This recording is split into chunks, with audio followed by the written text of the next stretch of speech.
ASP Chaitanya Reddy గారు ఉన్నారు, మనం మాట్లాడే ప్రయత్నం చేద్దాం. చెప్పండి మేడం, అసలు ఈ ముగ్గురిని హత్య చేశారు తండ్రి, ఈ ఇష్యూలో మీకు ఎలాంటి సమాచారం వచ్చింది, దీని మీద పూర్తి వివరాలండి.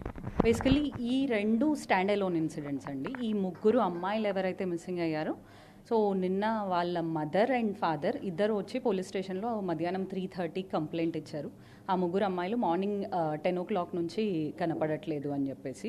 సో ఇమీడియట్గా ఎస్పీ సార్ ఆర్డర్స్ మేరకు ఒక 5 టీమ్స్ని అలా పెట్టాము పర్టికులర్లీ ఈ ముగ్గురు అమ్మాయిల కేసు కోసం. సో ఫర్దర్గా వాళ్ళ ఫాదర్ని వెరిఫై చేస్తే ఆయన ఆటోలో ఈ ముగ్గురిని తీసుకెళ్ళి అంటే తినిపివ్వడానికి అలా తీసుకెళ్ళాడు అని చెప్పేసి ఆ ఫాదరే చెప్పాడు. దాని తర్వాత గిరాకీ వచ్చింది అని చెప్పేసి పిల్లల్ని ఇంటి దగ్గరలో ఒక స్పాట్ దగ్గర వదిలేశాను అని చెప్పాడు.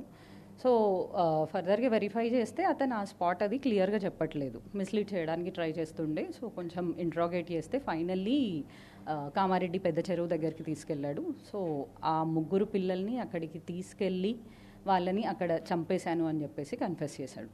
సో ప్రైమా ఫేసి ఎంక్వైరీ ప్రకారం ఏం తెలుస్తుంది అంటే ఇతనికి కొంచెం అప్పులు ఉన్నాయి, ఆ అప్పుల బాధలతోటి అండ్ పిల్లల్ని పెంచడం అది కష్టం అవుతుందని చెప్పేసి ఈ ముగ్గురిని చంపాను అని చెప్పేసి అంటున్నాడు. ఇంకా ఫర్దర్గా ఎంక్వైరీ చేసేది ఉంది. అంటే అనుమానం ఎక్కడ వచ్చింది మేడం, అంటే ముగ్గురిని తీసుకెళ్తా అన్న ప్రదేశానికి తీసుకెళ్లకుండా వేరే దగ్గరికి తీసుకెళ్లడంలో ప్రధానంగా అదే చెప్పవచ్చు. మెయిన్ డౌట్ అక్కడే అండి, బికాజ్ ఎక్కడ దింపావు అని చెప్పేసి అడిగితే అతను క్లియర్గా చెప్పలేదు. బతుకమ్మ కుంట అని ఒకసారి అన్నాడు, వీక్లీ మార్కెట్ అని ఒకసారి అన్నాడు, అట్లా డిఫరెంట్ స్పాట్స్కి తీసుకెళ్ళాడు. సో అక్కడ డౌట్ వచ్చింది. గోసంగి కాలనీకి సంబంధించిన ఇద్దరు ఇంకా మిస్టరీగా ఉంది, వారికి సంబంధించిన వివరాలు. ఈ గోసంగి కాలనీలో ఇద్దరు పిల్లలు మిస్ అయ్యారండి, ఇద్దరు అబ్బాయిలు. 11 years అబ్బాయి ఒకతను అండ్ 10 years అబ్బాయి ఒకతను. సో బేసిక్లీ వీళ్ళు 6th రోజు మధ్యాహ్నం నుంచే మిస్సింగ్. పేరెంట్స్ వర్క్ అని చెప్పేసి వెళ్ళారు, పిల్లలు మధ్యాహ్నం ఆడుకుంటుండే. దాని తర్వాత నుంచి పేరెంట్స్ ఈవినింగ్ వచ్చి చూసేసరికి ఉండరు. బట్ పేరెంట్స్ మాకు 1 day లేట్గా కంప్లైంట్ ఇచ్చారు. 7th రోజు నిన్న మధ్యాహ్నం కంప్లైంట్ ఇచ్చారు. సో అది కూడా ఇన్వెస్టిగేషన్ నడుస్తుంది, వాళ్ళు కూడా దొరుకుతారు. మెయిన్ ఏరియాస్ అన్ని వాళ్ళు ఎక్కడికైతే రెగ్యులర్గా వెళ్తారో ఆ ఏరియాస్ అన్నీ వెరిఫై చేయడం జరిగింది. వితిన్ 1 day అది కూడా పట్టేసుకుంటారు.